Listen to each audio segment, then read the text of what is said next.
Ahí está.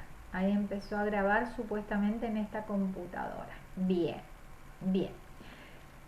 Bien, lo que les decía era que era importante que para empezar con esta unidad 2 era interesante que ustedes pudieran identificar la diferencia que existe cuando hablamos de el derecho. En el derecho estábamos pensando en que era un conjunto de normas jurídicas y sus compañeras o alguna de las chicas dijo es un conjunto de normas jurídicas dotadas, digamos, o que obliga a las personas para poder vivir en una comunidad de manera pacífica. Entonces, si yo pregunto qué es una norma jurídica, resulta que no lo pudieron identificar.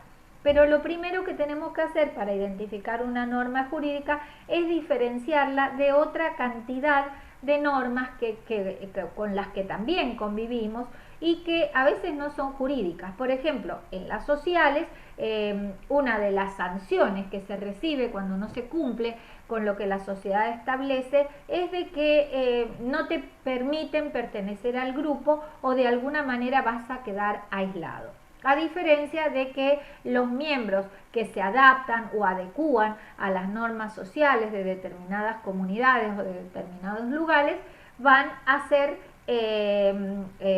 partes o miembros bienvenidos dentro de esa sociedad. Es difícil, por ejemplo, ¿qué te puedo decir? Para una mujer salir, que te invite a alguien, te inviten a salir y resulta que te encontres con un chico, un muchacho, un caballero en mi época aún más, que no cumpla con las normas sociales, qué sé yo, que en vez de comer con cuchillo y tenedor, coma la comida con la mano, pero no porque se esté comiendo una pachata o estemos comiendo alguna otra comida que pueda utilizarse la mano, sino la comida del plato directamente a la boca. Bueno, es algo que generalmente nos cae mal cuando no tiene las mismas costumbres o no está utilizando las normas sociales que nosotros solemos utilizar.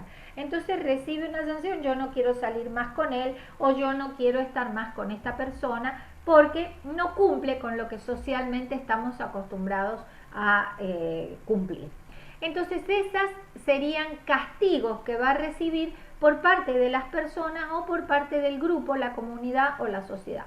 Donde más claro se ven este tipo de admisiones o no es en la época de la adolescencia, en donde ustedes han visto que los adolescentes, para poder participar de los grupos, es muy importante ser identificado en ese determinado grupo que se va a tener, y esa identidad con ese grupo significa de alguna manera la posibilidad de que esas personas te acepten, y a veces hasta te hacen hacer cosas determinadas para que pueda ser admitido en ese grupo. Eso se suele ver mucho en las películas yankees con los grupos estos universitarios en donde están los nerds y los otros y entonces tienen que cumplir con determinadas requisitorias para pertenecer a uno u otro grupo. Es muy típico de la sociedad. Bueno, estas cuestiones, como ven, son normas que, si bien no tienen un castigo que esté legislado, son normas que también tienen una sanción.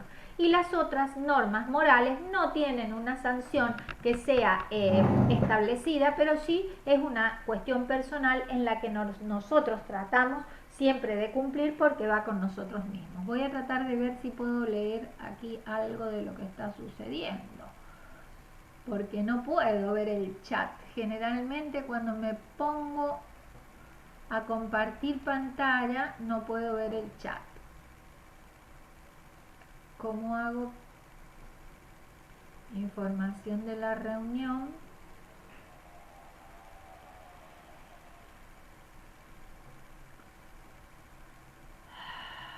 No, no puedo ver el chat. Che, quiero verlo. Profe, en todo caso podría entrar desde el teléfono a la reunión para ver en el teléfono el chat y estar compartiendo en la computadora. Aquí lo estoy leyendo, mira. Aquí lo chapé. No me pregunté cómo, pero lo encontré. Bien, la moral puede formar parte de las normas sociales. Generalmente todo esto que estoy hablando forma parte del todo.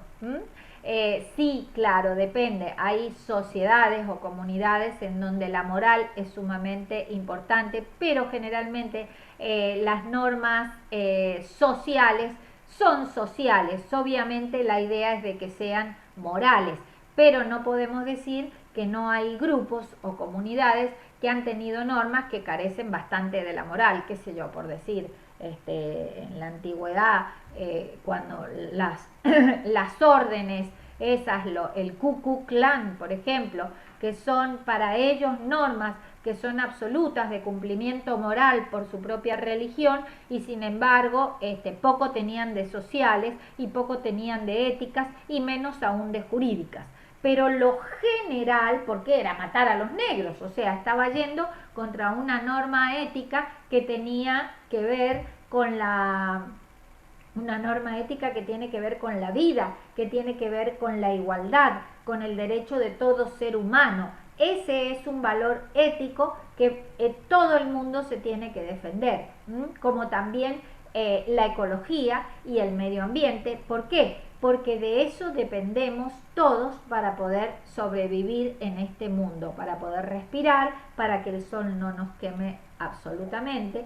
Entonces, sí, la voy a tratar ya. La otra la grabé y la traté de subir al campus. Lo que pasa es que es complicado, pero si no la vamos a subir a YouTube.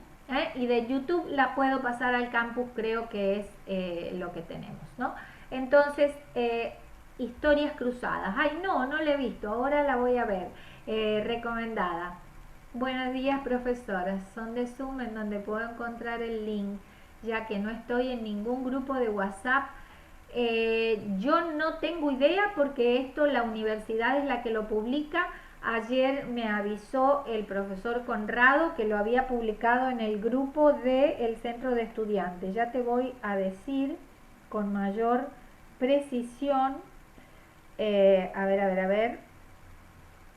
A ver si puedo ir, Conrado. Te voy a decir porque de paso le va a servir seguramente a unos cuantos compañeros. Aquí me puso la publicación, dice alumno guía abogacía. Alumno guía abogacía entre las publicaciones. O sea que eso es lo que tendría que buscar. Hay varias normas en las que se muestra el repudio social. Muy bien, muy bien.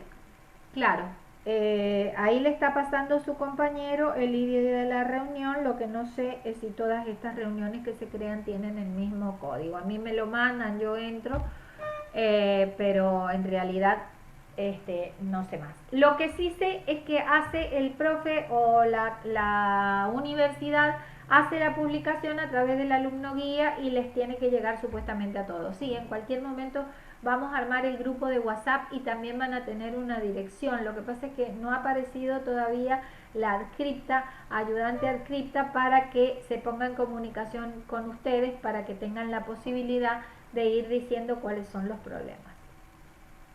Sí, sí, los links, los grupos, es de terror, pero bueno, ya van a ser menos, quédense tranquilas, porque empiezan un montón, pero después se va reduciendo por cuestiones personales, e incluso yo puedo ir grabando las clases y las vamos subiendo, capaz que hagamos eso con los profesores ante tantos inconvenientes, y luego veremos qué hacemos para poder, para que les queden a ustedes las clases.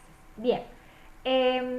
Otra de las cosas que yo les quería decir era que entonces cuando hablamos de norma, generalmente en las épocas del positivismo, que es algo de lo que no conversamos la clase pasada y que yo les quería contar, el positivismo fue ya en el siglo XIX, cuando empiezan de alguna manera a considerarse, o en el 1800, fines del 1800, viene el iluminismo y la ciencia empieza a tomar posición dentro de lo social. Entonces se deja de pensar de que aquellos monarcas recibían las órdenes directamente de Dios, habían aparecido ya todo lo que era la cuestión religiosa, el catolicismo en el mundo, y aparece entonces una tercera mirada que es nada de todo esto de la magia o todo esto de la religión o todo esto de lo divino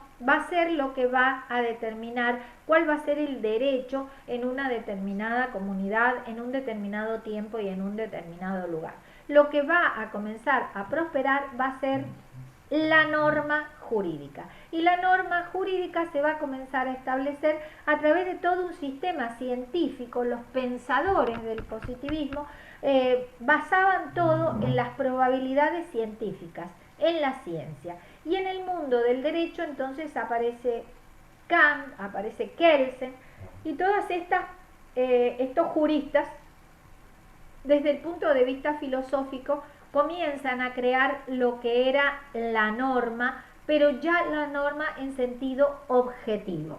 Dejamos de pensar en esta norma en la que la hacía valer un sujeto determinado porque tenía determinadas facultades o poderes, sino que la norma iba a ser objetivamente aquella que se dictara por la autoridad competente, muy parecido entonces al concepto que tenemos actualmente. Esta norma entonces de alguna manera garantizaba que en su interior estarían cuestiones morales y cuestiones sociales que van a identificar al lugar en donde se emite esa norma y ese modo. El positivismo entonces fue muy útil para el desarrollo del mundo del derecho y todo lo demás, pero tuvo sus grandes problemáticas y entre ellas fue lo que pasó en la Segunda Guerra Mundial, cuando Hitler se le ocurrió matar a través de, utilizando este principio del positivismo. Bueno, esto es una mirada y otros autores consideran otras cosas, pero bueno. ¿No se me escucha?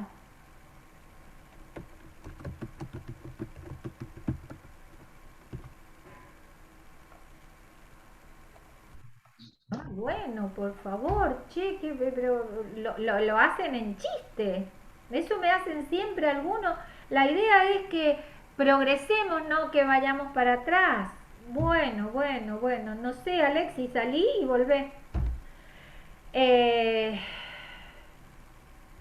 Bueno, cuando llegamos entonces a estos tiempos, como siempre, a través del tiempo se producen los excesos. Uno de los excesos trajo del positivismo y de estas creaciones teóricas que se respetaban como eran las leyes y las normas, fueron las que utilizaron el propio Hitler y todos sus secuaces para matar a la cantidad de personas que murieron en la Segunda Guerra Mundial, y él considerando que los judíos eran la raza que había, no sé, se había mezclado con la sangre de ellos y les había traído todo el mal, y como en ningún lado salía que no se podía matar a los judíos, entonces supuestamente la norma le permitía realizar todo este tipo de acciones atroces, además de que por supuesto estábamos en la guerra. Entonces era una situación en donde excepción, y se produjo lo que terminó pasando, que fue la muerte de tantísimas personas. Entonces de allí se advierte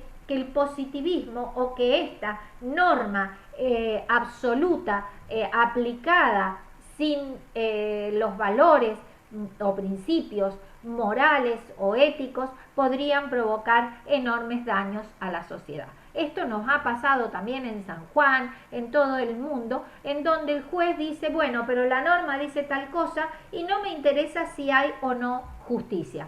Por eso yo les hablaba de que este código era tan espectacular en el sentido de que había incluido e incorporado una posibilidad, que es que el juez, a través de la razón y a través de fundamentos lógicos que impliquen justificar y traer justicia en determinados hechos particulares que se presentan por las partes, que son las personas que plantean el problema, ese hecho puntual permite que el juez razonablemente le diga o haga o realice o fundamente una sentencia judicial que haga justicia.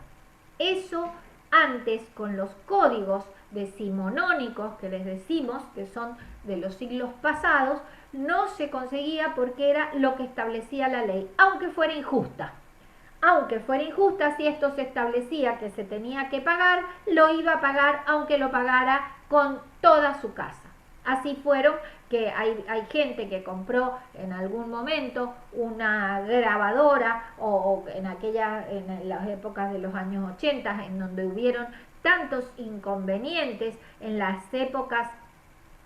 Me encantó, Fátima, ha traído el justnaturalismo. Esto lo van a trabajar mucho más con el positivismo. El justnaturalismo un poco se basaba en estos principios éticos generales del mundo que yo les estaba hablando. En cambio, el positivismo se basaba exclusivamente en la aplicación de la norma, la ley que emanaba de un órgano competente. Y no importaba muchas veces si fuera justa o injusta, pero se aplicaba. Fíjense que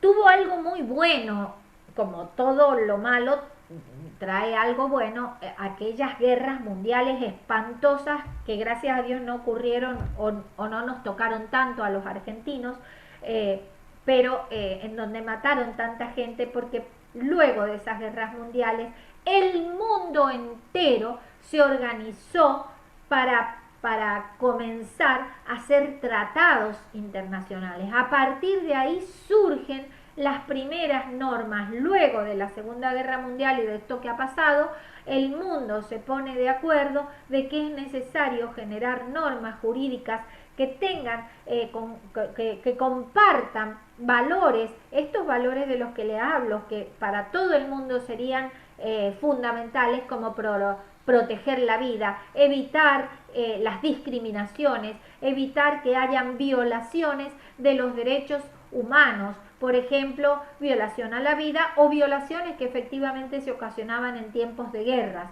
Entonces se prohíben todo ese tipo de acciones. No, no, fíjate que Kelsen no estaba de acuerdo con lo que hizo. No, lo voy Jerónimo. Jerónimo está interesante. No, por Dios, no se confundan. Kelsen era nada que ver, no.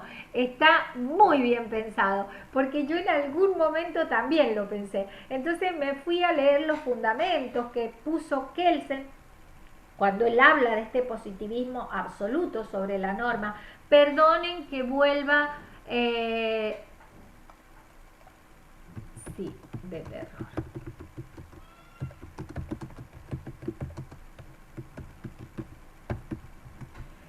Perdonan que vuelva sobre este tema del positivismo y el justnaturalismo y las normas, pero me interesa. No, si no lo han visto, es porque no han querido, porque está en todos los inicios de cualquier libro de la parte general del derecho. Digamos, no, Kelsen lo que trata justamente era de evitar que los que tenían a su cargo las normas en aquellas épocas, los que se creían iluminados o con derecho o con poder, aplicaran la norma que se le diera la gana. Entonces él decía de que cada norma estaba conformada en su interior. Él justamente luchaba contra las injusticias. Entonces basta de esto de que cada uno aplicaba lo que se le daba la gana, y si quería matar a un esclavo o matar a una persona cualquiera porque no le gustaba, era como evitar la corrupción del poder. El poder y la corrupción que hoy, a pesar del positivismo y de todo, la seguimos teniendo. Es más, nos aprovechamos del positivismo para crear normas que en realidad son inconstitucionales, Fíjense lo horroroso, porque cuando la corrupción entra, los mecanismos previstos para que funcione un sistema social sin corromperse, igual se termina corrompiendo y termina torciendo la ley de alguna manera. ¿Por qué? Porque los que la aplican y los que estamos acá somos seres humanos, y los seres humanos somos subjetivos y a veces ponemos adelante o por delante la supervivencia mía, la de mis hijos, la posibilidad de comer, vivir, trabajar, y no me importa si con esto voy a hacer sonar, voy a acabar con la vida de otras personas o les estoy quitando la comida a personas que no tienen nada o le estoy quitando el agua a África o a otras partes del mundo. O por ejemplo Brasil en algún momento dijo que a las cataratas del Iguazú ellos iban a cambiar el curso de sus aguas, que las cataratas del Iguazú se alimentan con los ríos que bajan de Brasil, y listo, nos dejaban a nosotros sin cataratas, que era una de las principales, es una de las principales aguas que compartimos, ¿no? Entonces, en realidad Kelsen quería evitar esa corrupción. Y entonces dice, las normas se tienen que crear para todas las personas, para todos los seres humanos y ser justas. Si quien las aplica y si existe una norma, se supone que dentro de la norma jurídica están las normas sociales y las normas morales. Si hubieran sido real esas normas morales, no se puede matar a ningún otro ser humano. Al contrario, habría que protegerlo. Hoy los códigos nuevos entonces dejan de ser tan cuadrados, obtusos, en donde la norma se encuentre tan limitada, y la idea es traer a su composición la validez de los principios generales que son tan útiles para hoy resolver situaciones. Principios generales que tienen que ver con la protección de la persona o la parte más débil, que tienen que ver con tratar de equilibrar las prestaciones, que tienen que ver con la igualdad ante la ley, con la protección de los derechos colectivos, como el agua, como la luz, como el sol, como el medio ambiente, como el aire, han traído todas esas cosas que ya también se estaban violando por países, por los grandes países del mundo que producen tanto anhídrido carbónico, que no nos estaban dejando posibilidades, nos habían armado, nos habían hecho un enorme, ¿cómo se llama? El coso del ozono, el agujero de ozono, y en donde se estaba hecho justamente en el sur, en nuestra república, pero no era precisamente por nuestras acciones, sino por las de China o por el anhídrido que produce Estados Unidos. Fíjense ustedes cómo estamos todos conectados. Bien, cuando hablamos de derecho, hablamos de conjunto de normas, estamos hablando de un sistema que se genera. Hoy hablamos de que este sistema no solamente va a estar compuesto por esas normas jurídicas, sino que ese sistema va a ser un sistema ordenado en donde también va a estar compuesto por todo lo que serían las normas sociales, por todo lo que serían los valores, por todo lo que tiene que ver con los principios del ser humano, todo aquello que signifique protección para el hoy y para el futuro de la raza humana, que es lo que tenemos que garantizar.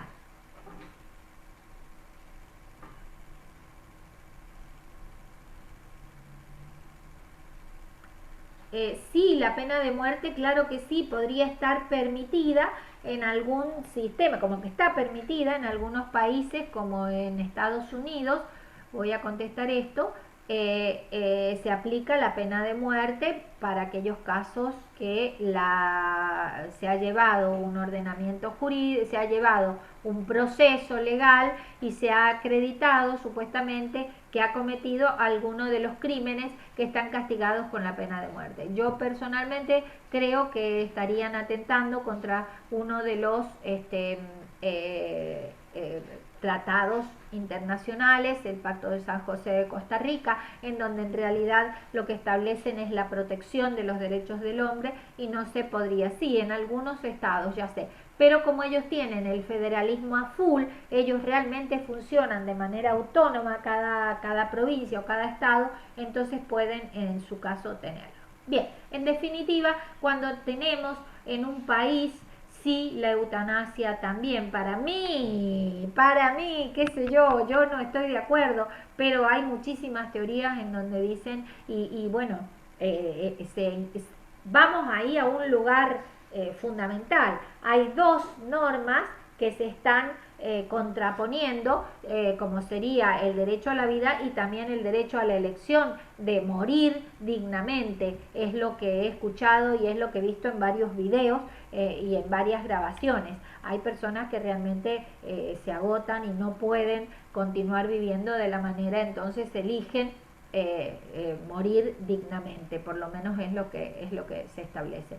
Sí, la lectura, como siempre, acuérdense, la mitad de la biblioteca les va a decir una cosa y la mitad de la biblioteca les va a decir otra. Como abogados van a tener la posibilidad de seleccionar la norma que a ustedes más les convenga. Y luego, de acuerdo a las estrategias que utilicen en la defensa o en cómo expongan ese caso dentro de un proceso judicial, será el resultado. A veces ganamos, a veces perdemos. Los abogados utilizamos todas las herramientas que nos otorgue el derecho, pero no es absoluto, y el tema de la justicia y de la injusticia ustedes saben que está un poco en veremos. Yo la verdad que estoy bastante decepcionada porque a veces veo sentencias en donde, teniendo la posibilidad de aplicar este código civil y comercial que nos otorga con tanta amplitud la posibilidad de que hayan sentencias razonables, como les puse en una placa a la clase anterior,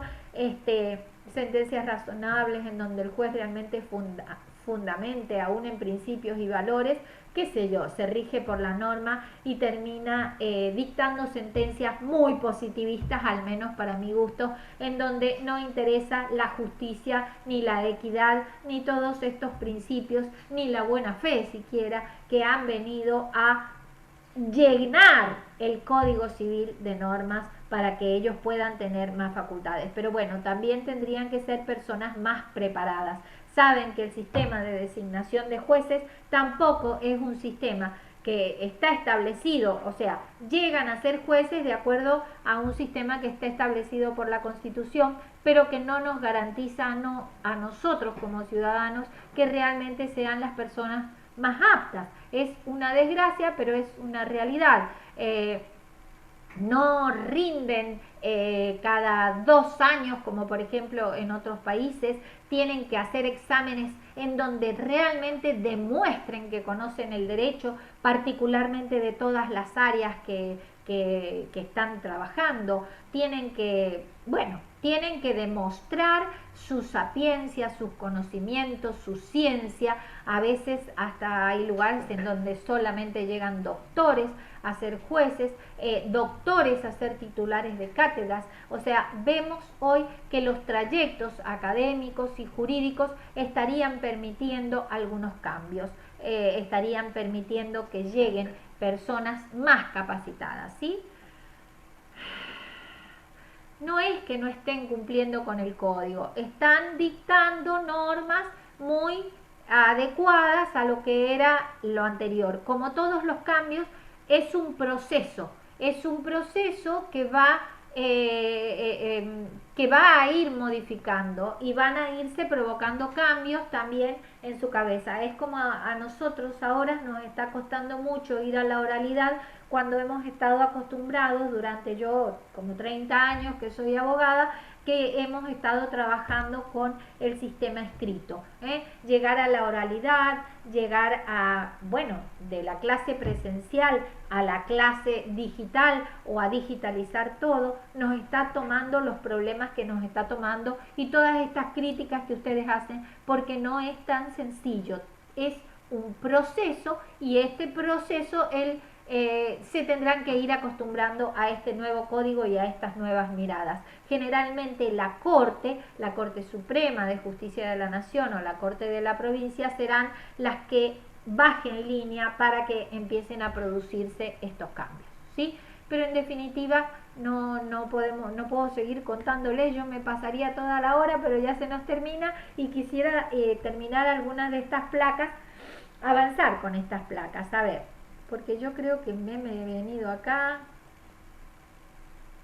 aquí les había dejado yo No, mira, estamos re lejos nosotros.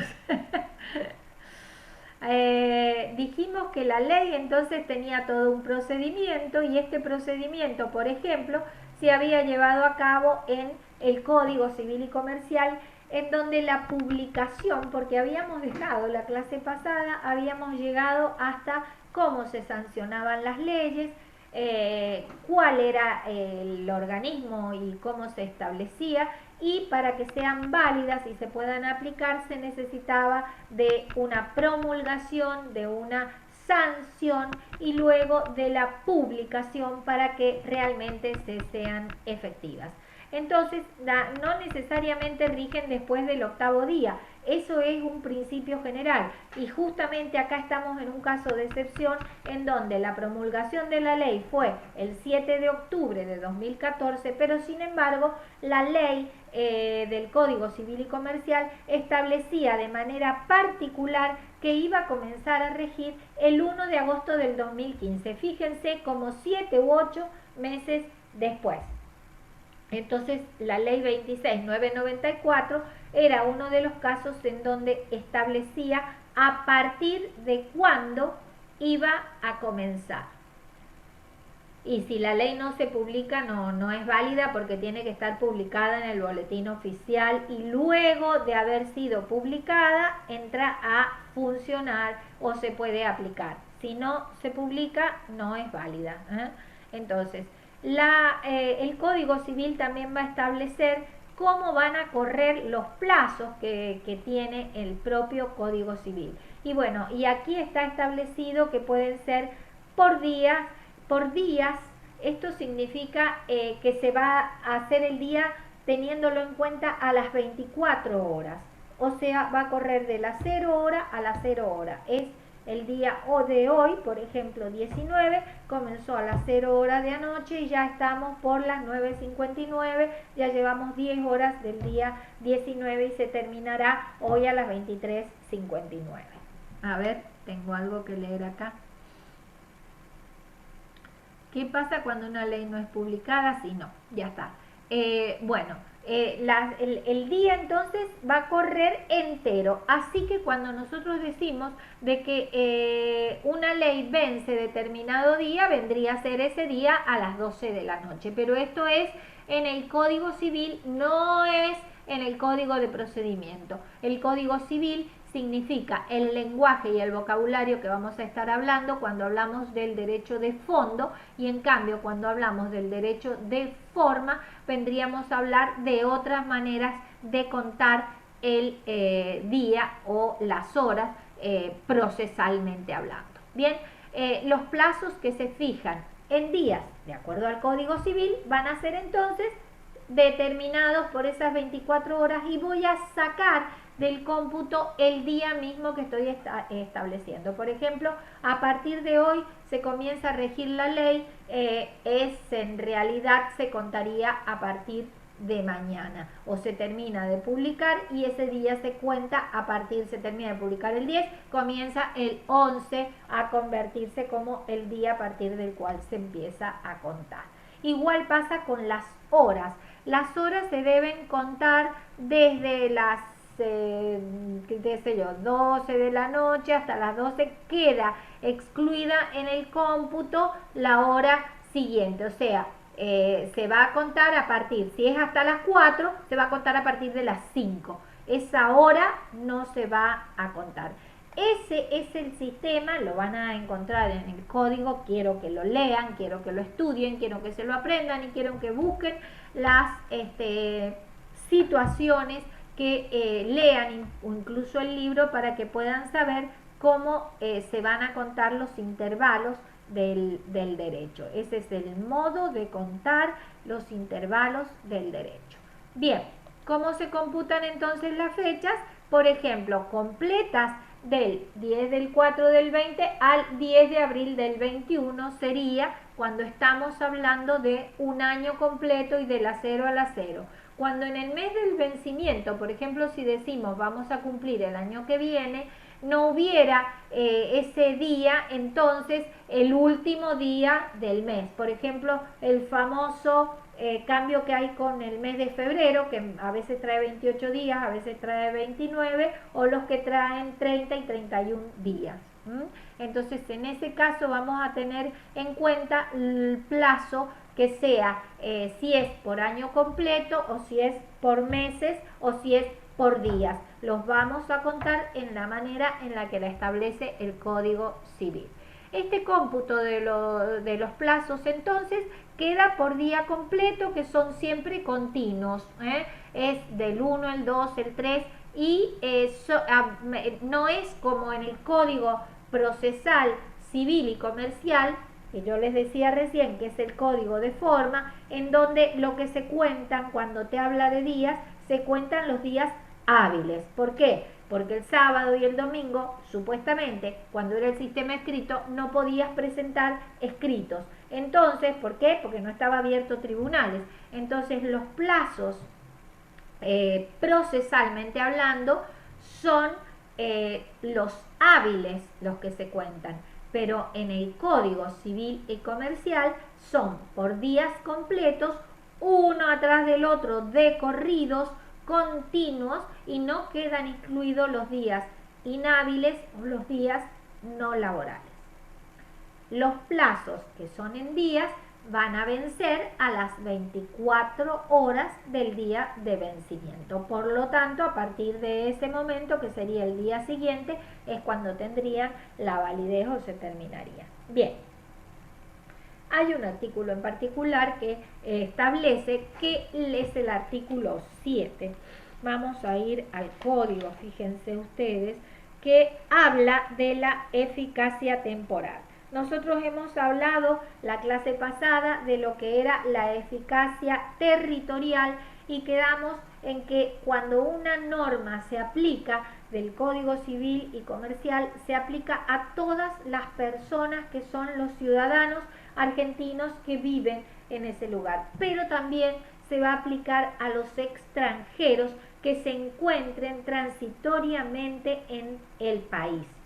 Las normas que se van a aplicar son las nuestras, no las que tienen ellos en su país. Entonces no me va a poder venir a decir un vago, mira, yo voy a estar aquí hasta las 6 de la mañana porque en mi país se puede, estamos en pandemia, pero se puede estar hasta las 6, y nosotros le vamos a decir, no, mira, pero acá en pandemia a las 12 o a la 1 cierran los boliches y te vas a tener que ir, porque la ley que se aplica es la ley del lugar, aún para las personas extranjeras.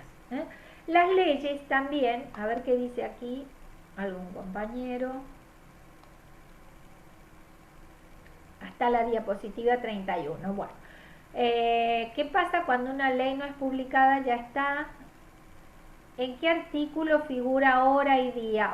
Y eso, miren, es horrible que me pregunten de los artículos, pero bueno, son los primeros, así que pueden fijarse en el código. Si lo abren, si lo tendrían que tener ahí junto conmigo, van a ver que habla ámbito subjetivo, sigue con la vigencia de las leyes que empiezan a publicarse a partir del 8º, y en el artículo 6 habla del modo de contar los intervalos del Código Civil y Comercial. En el artículo 7, que es el que le quería decir, es que se establece como una norma fundamental de que las leyes se comienzan a aplicar siempre para el futuro.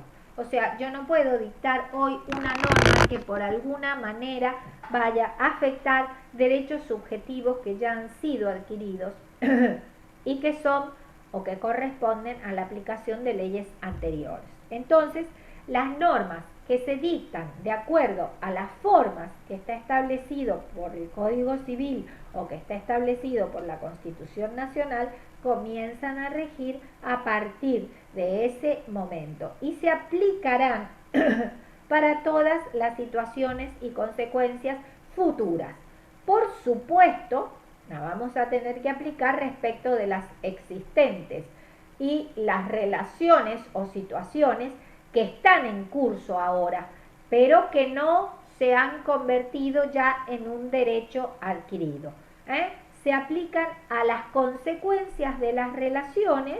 Hay relaciones jurídicas ahora, las consecuencias las vamos a iniciar después del 15 de agosto, por lo tanto se va a aplicar ese código. Por ejemplo, hubo mucha charla sobre este tema cuando el Código Civil y Comercial, por ejemplo, ya en el año 14 había sido promulgado, pero todavía en el 15 no se aplicaba. Entonces, en ese periodo del 14 al 1 de agosto del 2015, ¿qué aplicamos? ¿Qué código se aplica? Estábamos aplicando el Código Civil de Vélez Sarsfield. El 15 de agosto se comienza a aplicar el Código Civil y Comercial. Y entonces, para las relaciones que habían estado existentes durante el Código Civil anterior, sus consecuencias o las acciones que se iniciaran ya eran consecuencia de esas relaciones jurídicas de épocas anteriores, pero se comenzaban a aplicar al Código Civil. Es más, fíjense que en el derecho de familia, por ejemplo, que también es parte del derecho civil, se comenzó en los propios procedimientos, por ejemplo, que los procedimientos de divorcio fueron modificados, comenzó a aplicarse automáticamente incluso para divorcios que habían iniciado de determinada manera con el código viejo, y a partir de ese momento, como te daba la posibilidad de hacer acuerdos, convenios, modificar el procedimiento y hacer en un divorcio de manera unilateral, o sea, vos directamente demandás al otro y decís de que no querés convivir más con él. Bueno, habían situaciones jurídicas existentes o situaciones que ya estaban iniciadas, y el propio juez le notificaba a las partes que se había comenzado a aplicar el Código Civil, que tenían la opción de hacer esto o aquello, y las partes podían optar. En definitiva, esta flechita que va hacia atrás, lo que significa es que la normativa, siempre que se emita y que se publique, siempre va a ser para aplicar hacia adelante, hacia el futuro, nunca con efecto retroactivo, salvo expresas excepciones. Dice, sean o no de orden público y excepto disposición en contrario.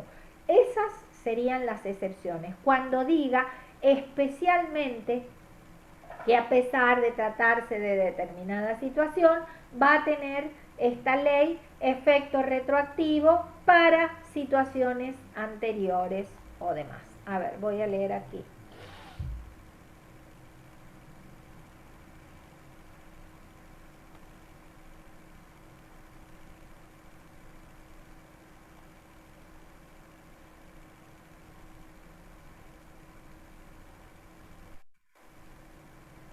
Natalia o Natalí, el asunto de las cuotas alimentarias, tenemos que tener en cuenta que la cuota alimentaria, por ejemplo, ya lo van a estudiar en familia, solamente se ordenan abonar aquellas que reclamás.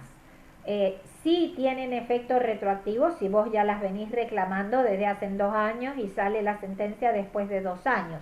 El papá va a tener que pagar los 2 años que no pagó, pero no se puede decir de que a mí me debe el padre de mis hijos todo lo que me tendría que haber pagado desde que los chicos nacieron y nunca me lo pagó.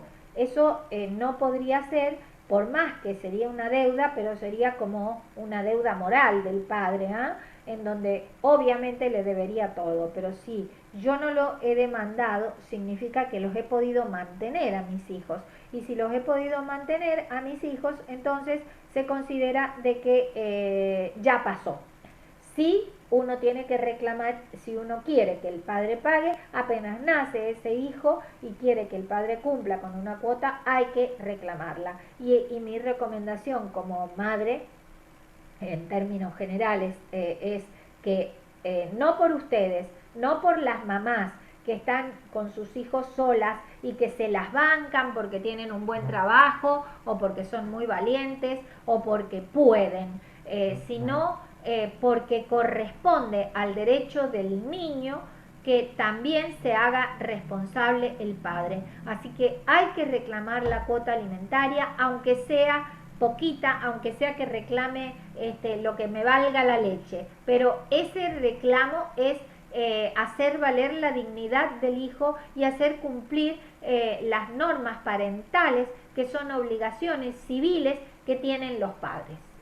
Entonces es muy importante que las mamás, más allá de que por ahí no les da gana porque no quieren ni verlo, no quieren ni reclamarle nada porque esto y el otro, pero el día de mañana ese hijo tiene derecho a saber de que la mamá hizo el reclamo y de última el padre no cumplió, no le importó, no se presentó, lo que sea, pero ejercí el derecho porque soy la representante legal de mis hijos y porque soy la persona, la única que podría llegar a reclamar el derecho de ese menor de edad, que por los derechos del niño se encuentran expresamente protegidos, no solamente por normas del Código Civil, sino por todos los tratados internacionales. Bien, entonces, algo que ya les dije, por la propia Constitución Nacional,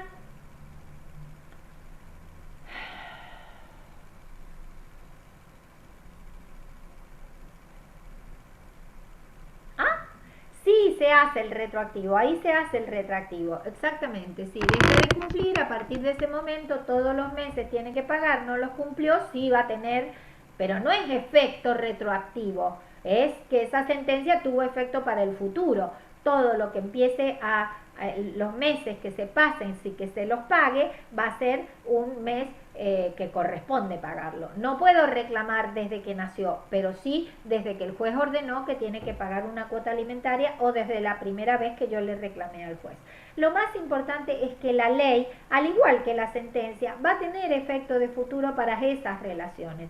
La ley significa que es irretroactiva, nunca va a regular situaciones para atrás. No, porque si regulara o empezara a funcionar y tener que revisarse todas las cosas que se decidieron con antelación a la aplicación de la ley, imagínense que lo que estaríamos haciendo es afectando derechos que ya estaban amparados por la Constitución Nacional, por otra ley que la propia Constitución Nacional dijo que era válida. Entonces estarían violando un derecho que ya estaría adquirido y por lo tanto estaríamos excediéndonos con lo que sería las garantías constitucionales. Bueno, acá yo les he hecho un cuadrito que les va a servir, cuando les suba esto les va a servir. Entonces, el tiempo del derecho, el código nuestro está adaptado al calendario gregoriano. Si no saben qué es el calendario gregoriano, bueno, Gregorio fue el primero que hizo un calendario en donde abarcaba los 365 días, después de haber contado cómo rondaba el sol, me parece que era un jesuita. Bueno, léanlo, por ahí lo van a encontrar, todas estas cosas de historia son re bonitas, a mí me encantan, por ahí me pongo a mirarlas, ¿no? El tiempo como definición podríamos decir que es el momento en el que acaecen los hechos o los actos. Y vamos a tener en cuenta que estos tiempos o el tiempo es algo dinámico y que tiene historicidad. Ahí en esa historicidad es donde aparecen las madres a decir, pero entonces el padre puede pagar desde que el niño nació, porque es historia y es tiempo que también... y no, porque eso ya no se reclamó. Sí, a partir de comienza el trayecto en donde se puede aplicar determinada normativa. Hay determinado momento, tiempo y lugar en donde acontece o acaece determinado hecho. Y luego el código va a establecer cómo se va a suceder estos tiempos que estaban en el artículo 6, como les dice que era el modo de contar los intervalos, y ahí nos daba las características que era continuidad, completitud y que sean días corridos y hábiles. Y acá, que no puedo subir esto, la interpretación, que es la obligatoriedad para las partes y los magistrados de acuerdo al control de convencionalidad. Digamos, cumplir con esta manera de contar los plazos en el modo que ha establecido el Código Civil estaría dentro de lo obligatorio. Sí, ¿hay alguien que me está hablando?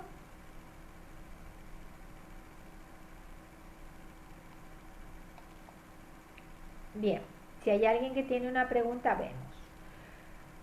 Hay también una nueva definición que son las leyes supletorias. Las leyes supletorias vendrían a ser aquellas normas que son más favorables. Por ejemplo, la del consumidor es una norma que aún, aunque haya sido a relaciones anteriores, las partes, ¿se acuerdan que en un momento les dije, las imperativas, la voluntad de las partes no las pueden modificar, pero las supletorias, que vendrían a ser aquellas que las partes sí las pueden poner en vigencia por voluntad, podrían entonces aplicarse a los contratos que están en ejecución o a los contratos que están vigentes. En ejecución significa que ya se están haciendo la demanda. Entonces, ¿cómo si ya lo tengo a la demanda con una ley anterior, voy a aplicar ahora una ley supletoria o posterior? Bueno, en aquellos casos en que se trate de leyes supletorias más favorables a la parte más débil, se podría comenzar a ser aplicable para estas situaciones jurídicas, en particular cuando se trate de cuestiones contractuales. La que no podría hacerse es en algunas otras situaciones en las que se apliquen normas de carácter imperativo. La norma más favorable al consumidor ha establecido incluso un sistema de defensa que es administrativo. Cuando hablo de derecho administrativo, ¿se acuerdan de qué estaba hablando? Muy bien, las que tienen en cuenta las partes. ¿Se acuerdan qué hablaba cuando yo hablaba de derecho administrativo? Cuando hablo de las normas de derecho administrativo. Ay, se me fue. Ay, ¿qué me fue? Ahí está, volví. ¿Cuáles eran las normas que eran las más aplicables al derecho administrativo? A lo que no estoy pudiendo hacer es volver al chat. A ver si puedo volver al chat. Bueno, no puedo volver al chat, pero ¿alguien me puede contestar cuál sería las normas del derecho administrativo? ¿Qué característica tendrían? ¿Por qué digo yo que en el consumidor han salido normas de derecho administrativo que protegen al consumidor? ¿Por qué les parece que estoy diciendo eso?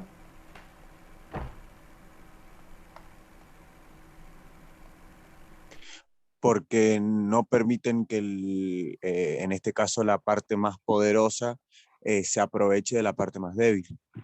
No, sí, está muy bien, eso es el principio general, pero lo que estoy preguntando tiene que ver, ¿por qué diría yo o a qué me refiero, perdón, cuando digo que han habido normas de derecho administrativo o administrativamente se han establecido sitios para poder defender al consumidor?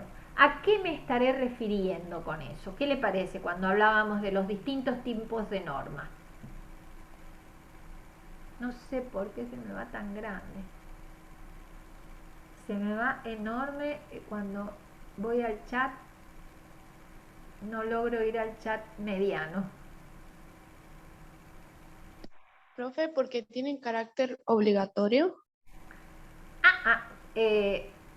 Tienen carácter obligatorio, muy bien, tienen carácter obligatorio. O sea, convengamos, las normas de defensa del consumidor protegen al más débil, serían obligatoriamente aplicables, pero estoy advirtiendo que no solamente no sabían que las normas no solamente eran jurídicas, que cuando hablamos de derecho no solamente estamos hablando de un conjunto, sino que estamos hablando de un sistema ordenado que no solamente está compuesto por normas jurídicas, sino que cada norma estaría compuesta por normas morales y por las cuestiones sociales de cada tiempo y lugar, que eso estaría más bien representado por los usos y las costumbres que también han sido integrados al artículo 1, sino que también me estoy dando cuenta que no pueden diferenciar lo que es una ley de una norma de derecho administrativo o de una sentencia. ¿Alguno me puede hacer esa distinción legal?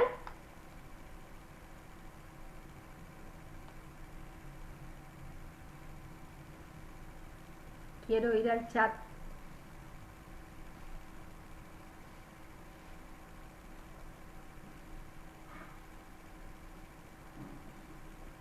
No sé por qué no puedo ir al chat de nuevo.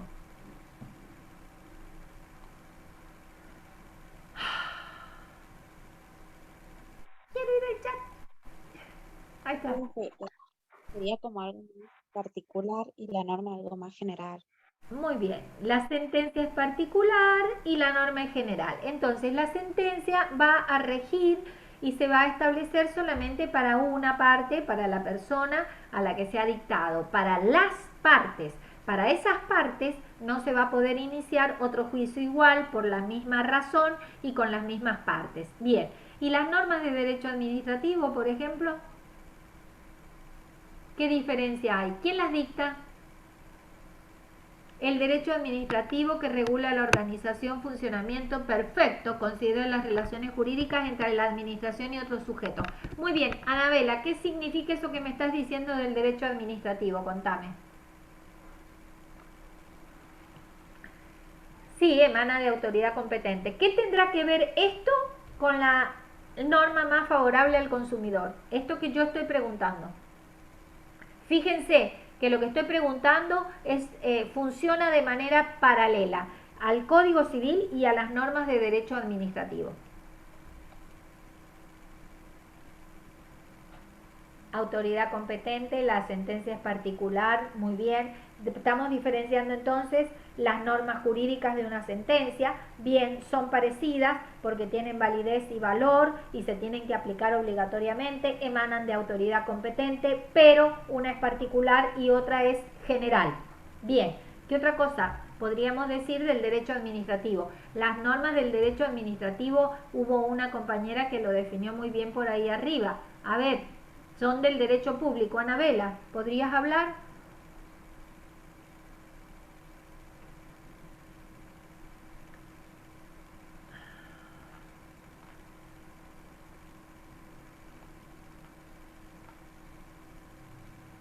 Autoridad competente no contradice al positivismo. El positivismo precisamente dictó, trata Kelsen y Kant, todos, de que en esas normas se contenga de que emanen de autoridad competente. ¿Puedo hablar, Sí, profe? sí. No, lo que quise poner fue que si este principio que dice que debe como beneficiar al más débil, si es que no contradice al positivismo.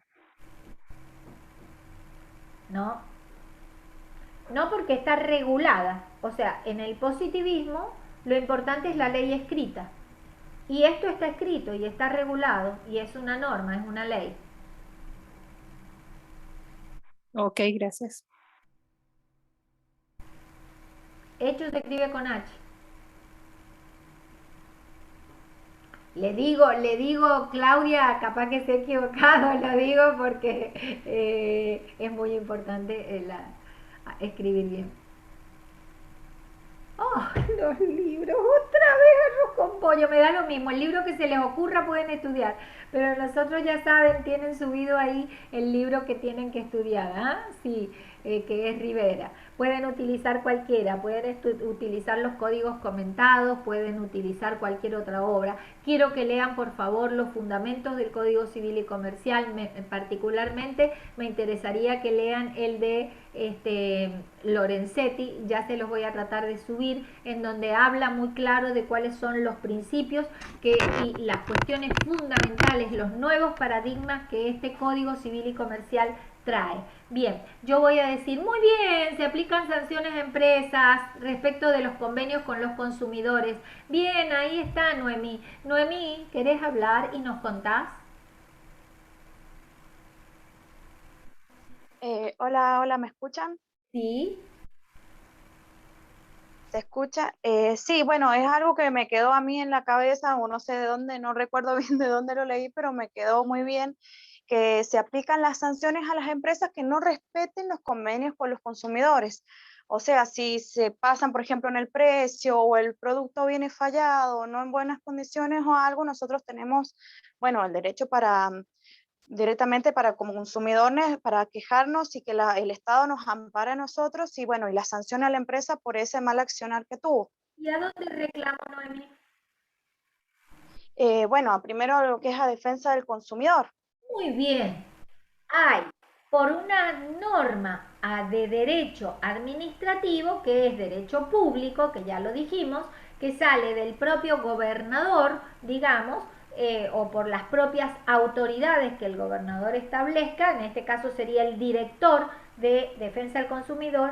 Hay un organismo creado en la provincia que se encuentra ubicado en el centro cívico, en donde yo puedo ir a poner la denuncia de que Movistar me está cobrando de más o que me están haciendo pagar unas cuotas de autoahorros enormes. Han salido un montón de sentencias en donde la gente que se había metido a comprar un auto, una motito, pagaba 2.000 pesos y ahora paga 20.000. Entonces se están haciendo denuncias contra esas empresas porque se están abusando y se están aprovechando de la inflación, y entonces los salarios o los saberes no han subido lo mismo que han subido esas cuotas. ¿Qué hago? Voy y hago la denuncia en defensa al consumidor. ¿Qué hago? A un director del derecho administrativo, de lo que sería el centro cívico, que están bajo las normas de derecho administrativo, establezco esa denuncia y posiblemente el director, luego de hacer una audiencia entre el consumidor y la empresa que se ha denunciado, va a dictar una resolución en donde la va a obligar a la empresa a que termine cobrando esas barbaridades de intereses o esas cuotas enormes. Y luego, si no lo cumple, le va a imponer una sanción que puede ser una sanción de derecho administrativo. Y yo, como consumidor, si esa persona o esa empresa no me cumple, puedo iniciar además con posterioridad y con esas pruebas una demanda judicial reclamándole al juez que por sentencia le imponga, le haga cumplir eso que habíamos quedado de acuerdo. Entonces, el principio general sería que la ley se va a aplicar a todos y siempre se va a aplicar para adelante, nunca para atrás, salvo que sean leyes supletorias o más favorables por alguna de las razones y los jueces las puedan aplicar a situaciones anteriores. Cuando hablamos de ley, no solamente estamos hablando de la ley que surge o emana de un organismo competente, también estamos hablando de otro tipo de normas. También se aplican normas de derecho administrativo de manera paralela a estas leyes que salen o emanan del organismo nacional que es el Congreso de la Nación. Estas normas generalmente son provinciales, que emanan de nuestro gobernador, son normas de derecho administrativo que aquí se pueden aplicar. Y generalmente todo lo que tiene que ver con el derecho administrativo lo vamos a encontrar en los diversos pisos del centro cívico, eso como para que se ubiquen en espacio. Tenemos otro principio general de la ley que es el de la inexcusabilidad. No puedo decir de que no conozco una norma. Las normas se consideran conocidas por todos a partir del momento que han sido publicadas en el boletín oficial. No hay excusa para no cumplirlas, salvo que esté expresamente autorizada por la ley por alguna situación, pero esas normas siempre tienen que ser cumplidas. Entonces, acá, como para tener otro de los cuadritos que yo les hago y que no se lo olviden, vamos a tener que las normas jurídicas emanan del Poder Legislativo, el Poder Ejecutivo los puede vetar y no los puede, si no ordenada, promulgar, y la promulgación va a significar la publicación.